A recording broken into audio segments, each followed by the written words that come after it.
working on in the preseason? My biggest thing this preseason is just finding my rhythm. We have a couple of new faces who aren't on the floor quite yet, with Paul and Kawhi still making their way back and that sort of thing. But just trying to find my rhythm and my flow, what my role is going to be this year, how it's ultimately going to change a little bit with the new group we have. But just finding my rhythm and making sure I feel well and in good shape, and just my body feels well playing. Speaking of rhythm, though, Doc has talked about implementing a sliding starting rotation. How will that affect you on a game-by-game basis in terms of how you get ready for the game? I don't think it will. As far as my preparation goes, it's been the same since even when I was in Philly, coming off the bench, and when I got here, starting and playing more minutes. My preparation doesn't change. I'm the type of guy, I don't really care if I'm starting, coming off the bench. I'm going to do what I have to do for us and just find a way to contribute. We look forward to seeing you out there tonight. Hope you have a good one. Thank you. Landry, thank you. When we come back, Brian and Corey will get you tonight's starting lineups, Clippers and Nuggets, coming up after the break.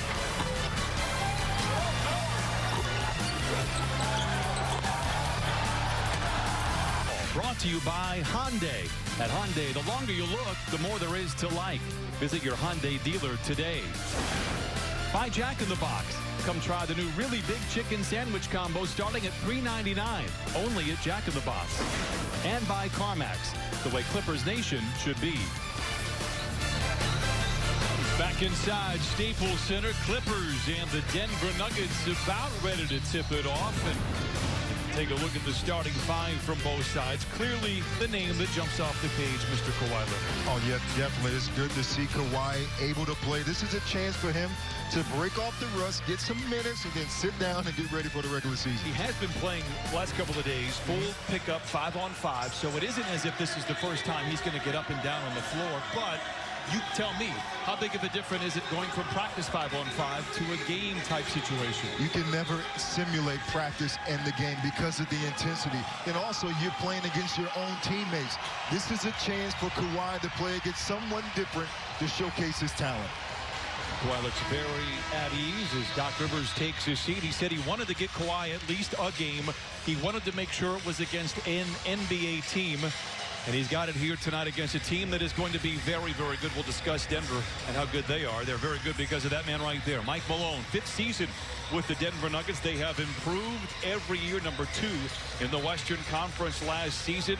There's a very good chance that they could win it all. And that guy right there, Nikola Jokic, is one of the best players that isn't really talked about. I think he's a top 10 talent in the NBA, bar none. I'm not sure if people are not talking to him about his original nickname is called Big Honey, but now they call him the Joker, and Will Barton gave him that nickname. But he was unbelievable last season, over 20 points and 10 rebounds and 7 assists. And I heard Don McClain talking about earlier that he might go down in the history of one of the best passing big men in the game. I actually agree with that. Yes. You and I were both nodding our heads. He is amazing. And we'll see what happens here. The Clippers going a little small, the Nuggets going a little bit big. It's preseason basketball. Usually it's just fun to watch the game. But how about #2 in the lineup there, Kawhi Leonard, as the Clippers win the tap. They'll have it for the first and fourth quarters to open up. JaMychal Green hit a few threes in Hawaii, and that jump shot has traveled, and he knocks down the 3 to open up scoring for the Clippers. Right away, that shows the versatility of JaMychal Green, being able to stretch the floor from that position. You see Jokic in the high post, such a great and clever player from that position. Millsap, 4-time All-Star in his 14th season. Here comes Shamet back the other way.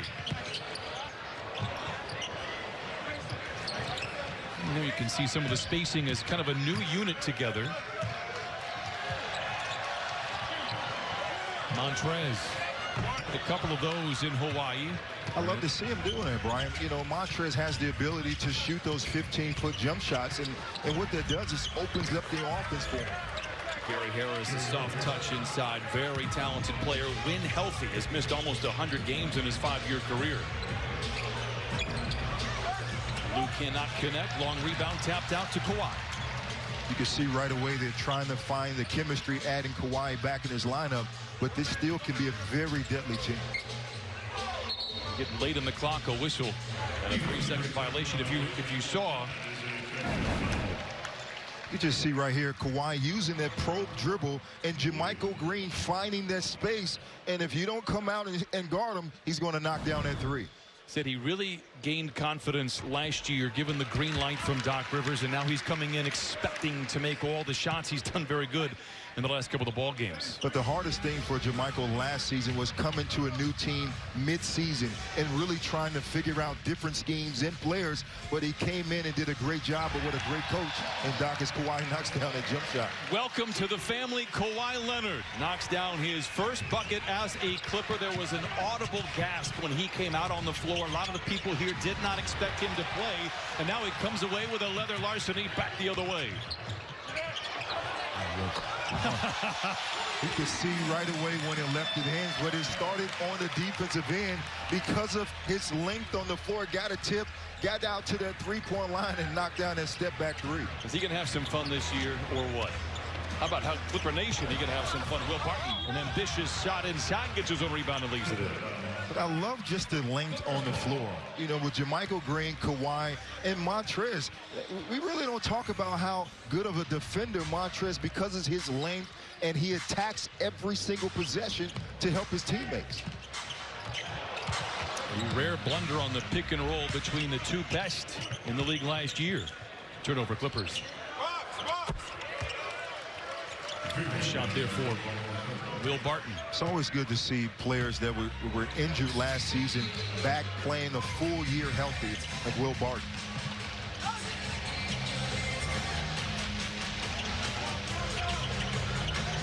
Good look for Jermichael Green again. And this is something that you can see a lot of. Jokic bringing the ball across half court and making plays. And this will foul against the Clippers. You can just see Kawhi really sizing his defender up and shooting that mid-range jump shot, and then getting his hands in the cookie jar, going down in transition, knocking down that nice three. That play was worthy of a Carl's Cam replay. Clippers out in front. Jokic deep inside. Good touch for the big man. He really has such a great touch and size, and he loves to carve up space to initiate his offense.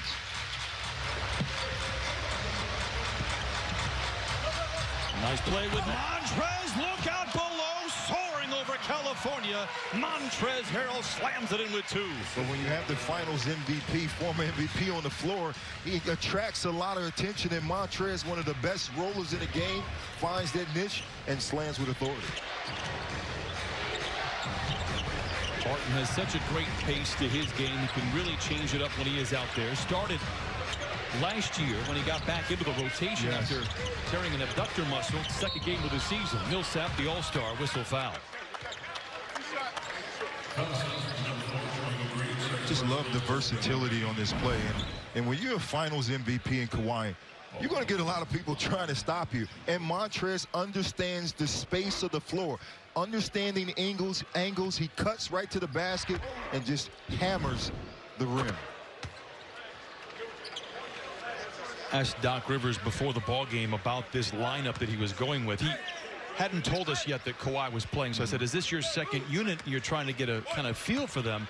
He's like, well, we're going to make a change. And I said, oh yeah? He's like, I'll let you figure it out. And so I went down the roster not expecting Kawhi Leonard, and then he finally relented and said, I think I'll start him. I think he's good enough to do that. Well, the greatest luxury for Doc Rivers is all the players, utility guys that he can use with his starting unit. Power finesse from Montrez Harrell on full display here in the first 4 minutes of the first quarter. And that's Jamal Murray who gets bumped going up. He'll go to the line. You know, I had a cool little conversation with Jamal Murray before the game. He said, hey, you know, I was a big fan of yours growing up as a kid. I'm like, wait, am I that old? I'm not older than Brian. But I was like, oh, man, that's really cool. But, you know, you just see for any guy in this NBA really working hard at their craft. You signed a huge deal this summer. It's unbelievable. You know, he walked by me after he talked about it, after he saw you, and he says, oh, it's so cool to see Elton Brand. Okay, here we go. You just started. Okay, he's breaking the ice early. Kawhi takes his seat after 4 minutes. He's likely not going to play double-digit minutes tonight, but it's just good to see him as Terrence Mann checks into the starting lineup. I really love this young kid, Terrence Mann. He just plays with authority on the floor. JaMychal Green, he's going to get a lot of good looks. Pat Beverly talked about this in media day, saying, look, I know who they're going to double off of. It's going to be me in the 4 spot, and those open threes are going to be big ones. But that shows even in the offseason and when the season started, just being able to space the floor and knock down open shots. Trez comes away with a steal, but not the basket. Terrence Mann with a hustle play gives it right back.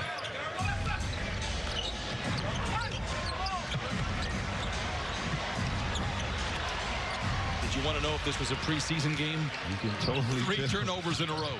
Breaking the rust off.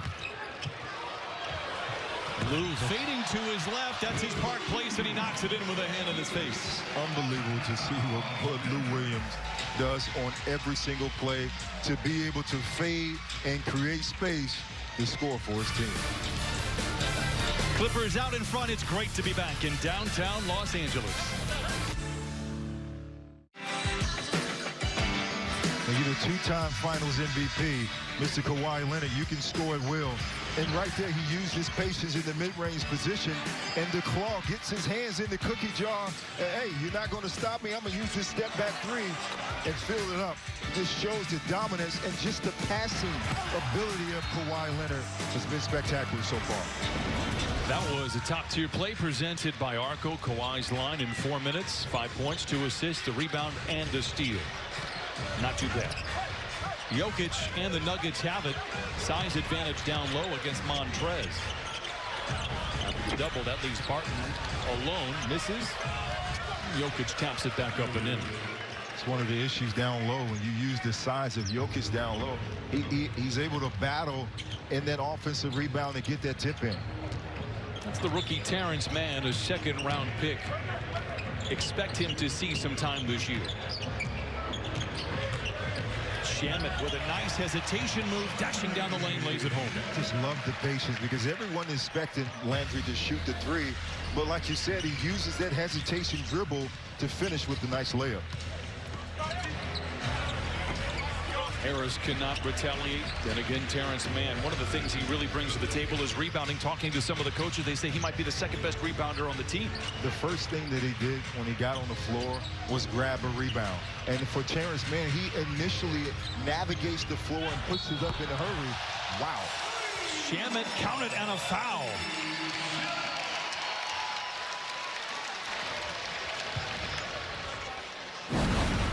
Just look at the paces right here. He uses the hesitation dribble to freeze Jokic in the middle and uses the crab dribble to finish the layup. But this is one of his greatest qualities, is being able to come off the screens with great speed and elevate right on a dime to knock down their 3.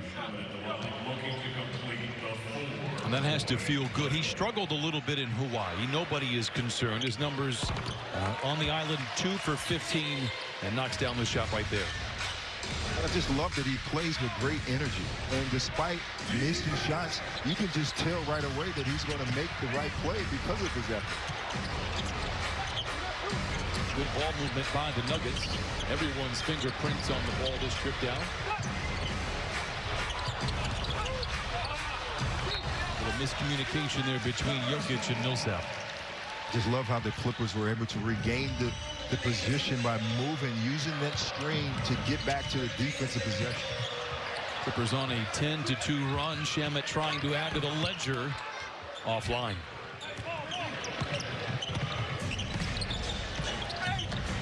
Aggressive take by Jamal Murray, and he lays it in. He was handsomely rewarded in this offseason. He'll be the Robin to the Batman that is Jokic. The crazy thing about that, the $4.1 million that he still gets paid this season, that $20+ million doesn't start the 2019 to 2020 season.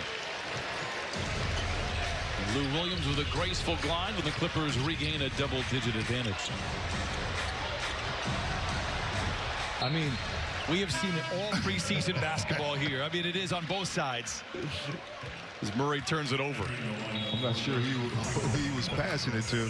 Or are you on the floor? You might have been Jokic on the floor. I look like a You said professional I look like athlete. Elton Brand Clippers now, right? look good. They're up 10. Back after this. Toyota Fest is on at Family. Staples Center, Clippers with a 10-point lead over the Nuggets as we near the end of the first quarter. With Lou Williams being one of the key veterans on this team, you would expect him to set the tone early. Well, Lou has done just that. Yesterday at practice, we saw Lou take on the task of guarding Kawhi Leonard. Doc told us Lou wanted that assignment. Then we witnessed Lou do a little trash talking to Paul George, but that goes back even to the summer months. The team is on a text thread, and Lou was sending out videos of himself working out this summer. He wanted to show his teammates he was doing the work. Doc said that was also a message. Don't let the oldest guy on this team come to camp in better shape than you. It was a message that everybody better be putting in the off-season work. Brian, back to you. Jamie, great stuff, and it looks like everybody has put in that off-season work. And Lou Williams looks terrific. He started early, started back in June. Usually he takes the summers off. And Doc Rivers was up in his office. He said, you heard a basketball bouncing, looked down there, and it was Lou. He said, no, Lou. He said, Doc, this is too big of a season. I got to be ready. It's a great opportunity for every single player on the floor. You get two bona fide stars in this league in Kawhi and Paul George, and now you can actually get a championship. But it will take chemistry. It will take that championship mindset to get to the promised land. How long does it take to gain chemistry from players? We'll go back in your day when they were, whether they were injured or in the situation the Clippers are right now, just kind of working them back in. Can you gain a chemistry in practice? How quickly does it happen when you're playing actual games? Honestly, it starts with meeting guys, not just for practice. You're doing dinners, right? You're doing more dinners, and then you're going on the practice floor to practice and work on your movement. You have to understand what every guy's key point where they want to score. And so when you start to understand those things, it changes, and now you start to feel that chemistry around every single player on the floor. And this is even, if you're thinking about, they won't have Paul George early on, but you still can regain this chemistry with the players on the floor, and then you insert Paul George back in the line. And you see, kind of shielded by our officiating crew, Paul George. Had a chance to talk with him a couple of days ago. You saw it in the pregame show. He's ready. He is ready to play with Kawhi. He's ready to play with the team. Feels like that everybody embodies what the other person is about with that chemistry that the Clippers had a year ago. Nice deflection out of bounds by Mo Harkless. It's a very humble team. And when you have humble players, they're okay with any situation. And even talking about Lou Williams is a guy, this is a 3-time Sixth Man of the Year. And to have that mindset to be very unselfish and to teach the young guys, it just shows the great humility in Lou. And that's the reason why Kawhi and Paul George would fit in with this system. That was one of the big surprises for Doc Rivers a couple of years ago. He always talks about you can see players from afar. You never know a player until you coach them. And he said Lou's leadership remember there was a 9-game losing streak 2 years ago. He said Lou was never better in his career than he was in the locker room during that stretch. Remember, the Clippers would come back from being down by 9 games in over 500, under 500, to finish over 500, compete for a playoff spot. He credited Lou Williams a couple of years ago for galvanizing everybody in that locker room. So that's where the team really finds themselves, right? When adversity happens and some people turn one way, and then the real teams, the championship mindset teams, finds a way to stick together to get the job done. Here's Kawhi. Mistake there to give him that kind of space. Plumlee had to back off. And the lone blemish on the Kawhi Leonard scorecard here tonight.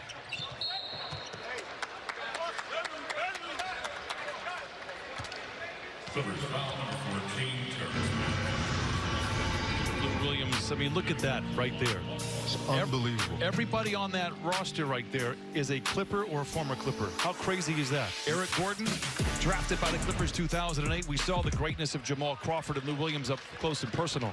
But both of those players played for Doc Rivers. It's the reason Doc Rivers, he is the mad scientist, because to bring two players together and find a way to win the Sixth Man of the Year, to give them that confidence, to give them the green light, to help their team win, it's just unbelievable from a coaching standpoint for Doc. All the players have said he lets them be them within the system. It's the best thing about it.